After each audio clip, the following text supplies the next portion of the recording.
تو پھر اور مصیبت. اگر مجذوب ہے تب بھی اس کے پاس جانے کی ہمیں ضرورت نہیں ہے, اجازت نہیں ہے, حکم نہیں. لہٰذا آپ کا سوال بہت معقول تھا. اس کا جواب یہ ہے کہ ایسے لوگوں کے پاس جانا, ان کے ارد گرد جمع ہو جانا, بیٹھے رہنا, اس طرح کی امیدیں وابستہ کر کے بیٹھ جانا, یہ درست نہیں. یہ روح میں لطافت پیدا کرنے کے لیے کیا اثرات ہیں؟ اچھا, روح میں لطافت پیدا کرنے کے لیے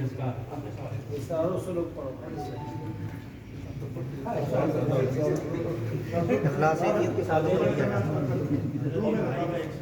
اور میں لے دوں ایک تو اسی مقصود کے مطابق اپنی نفی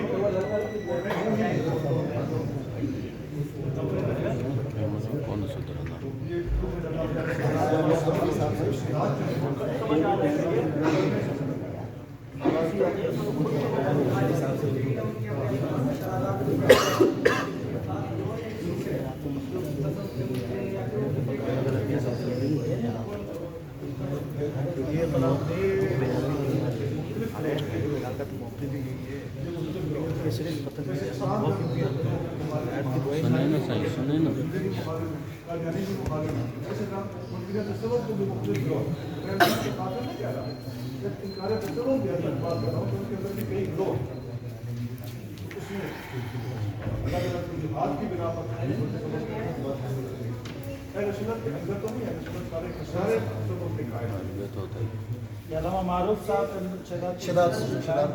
مولانا معروف صاحب. جی میں جانتا ہوں. بسم اللہ الرحمن الرحیم.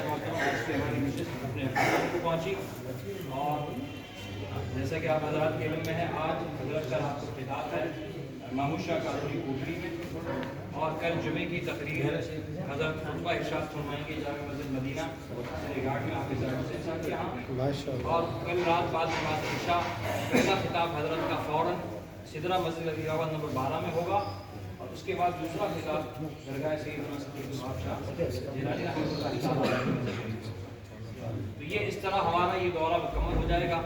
حضرت کا ہم بہت بہت شکریہ ادا کرتے ہیں کہ مہربانی فرمائی تشریف لائے, اور انشاءاللہ آئندہ کے لیے بھی ہم یہ نشستیں انشاءاللہ اسی طرح رکھتے رہیں گے تاکہ ہماری تربیت ہوتی رہے گی. اور آج کی نشست جو ہے جو نشست ہے وہ بڑھ کر میری نظر میں, اس میں پیرزادہ حسین الہی صاحب سے گزارش کروں گا کہ وہ حضرت کا اور اپنے تمام مہمان علماء کرام کا شکریہ ادا کریں.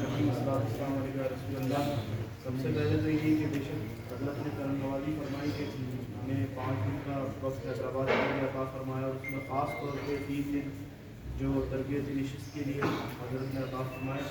اور آپ آج ماشاءاللہ عوام کل سے آج علماء اور طلباء زیادہ ہیں.